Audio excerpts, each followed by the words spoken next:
জামায়াত ইসলামকে দেশ সেবায় একবারের মতো সুযোগ দিতে জনগণের প্রতি আহ্বান জানিয়েছেন দলটির আমির ডাক্তার শফিকুর রহমান।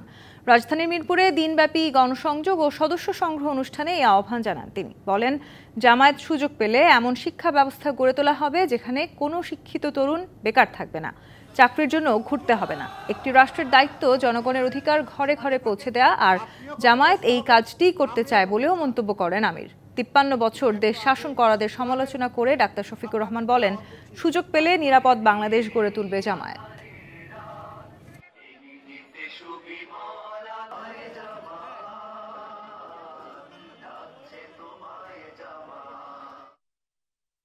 স্বাধীনতার ৫৪ বছর এমন একটি দেশকে আমরা নিজের মতো করে পেলাম না, গড়তেও পারলাম না। ৫৩ বছর যারা বিভিন্নভাবে দেশ শাসন করেছেন তাদের যা দেওয়ার তারা দিয়েছেন। আমাদেরকে একবার আপনারা সুযোগ দেন, আমরা কথা দিচ্ছি আল্লাহকে ভয় করে এই দেশের মানুষের সেবা করবো ইনশাআল্লাহ।